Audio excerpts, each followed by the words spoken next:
Une demande improbable. Delphine Jubilard est introuvable depuis le 16 décembre 2020. La jeune femme n'a donné aucun signe de vie et malgré des recherches qui se poursuivent, aucun élément n'a permis de découvrir ce qui a pu lui arriver. Le principal suspect est son époux, Cédric Jubilard. Incarcéré depuis le 18 juin dernier, il ne cesse de clamer son innocence. Toutefois, les révélations le concernant s'enchaînent et notamment des lettres avec des messages codés, envoyés à sa nouvelle compagne, Séverine L. Dans celle-ci, il utilisait un code où chaque lettre renvoie à un chiffre.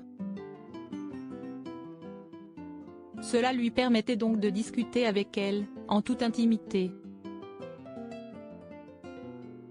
Il pouvait lui faire des déclarations d'amour mais aussi des demandes un peu particulières. Comme l'a révélé la dépêche ce mardi 15 février, il semblerait que l'époux de l'infirmière ne donnait pas d'indications concernant sa disparition. Il voulait simplement obtenir quelques grammes de résine de cannabis, révèle le média. Dans les mois qui ont précédé la disparition de Delphine Jubilard, son époux pouvait consommer de 7 à 9 joints par jour. En prison, le sevrage commence à beaucoup lui peser et il avait ainsi demandé à Séverine de lui glisser une quantité de cannabis dissimulée dans des ourlets de pantalon parmi des vêtements déposés à la maison d'arrêt, est-il ensuite expliqué. Un risque qu'il était prêt à prendre, malgré les sanctions. Une requête à laquelle Séverine n'a jamais accédé. Des propos révélés. Lorsque ces lettres ont été interceptées, les gendarmes ont immédiatement tenté de les déchiffrer. 68 18 35 13 56 80 etc. pouvait-on lire dans une lettre dévoilée en novembre dernier. CST, un adjudant de la section de recherche de Toulouse qui était parvenu à craquer le code. Au départ, Cédric Jubilard avait simplement évoqué ses sentiments à l'égard de sa nouvelle compagne, Séverine L. JTM forme mon âme. J'ai envie d'été faire l'amour partout, avait rapporté Le Parisien en janvier dernier.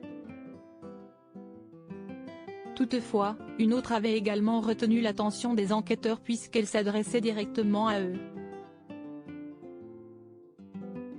Sur celle-ci, on pouvait lire « Bonne lecture les PD si vous trouvez le code ».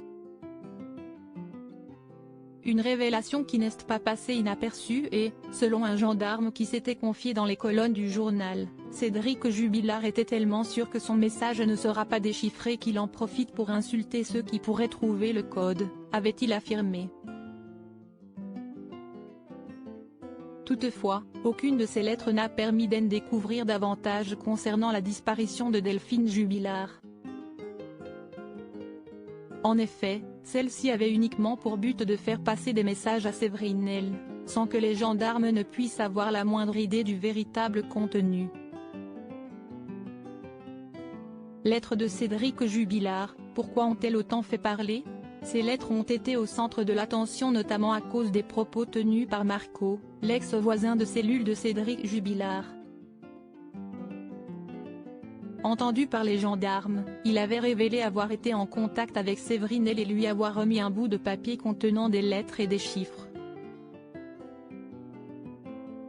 Immédiatement, les enquêteurs ont pensé que cela pouvait avoir un lien avec la disparition de Delphine Jubilard et que son époux avait peut-être révélé la localisation de son corps. Pour rappel, au moment de la disparition de la jeune femme, le couple était en instance de divorce. De son côté, Cédric Jubilard ne cesse de clamer son innocence et ses avocats ont assuré qu'il allait faire une nouvelle demande de remise en liberté. La quatrième puisque les 3 précédentes ont été rejetées. Celle-ci sera-t-elle la bonne ?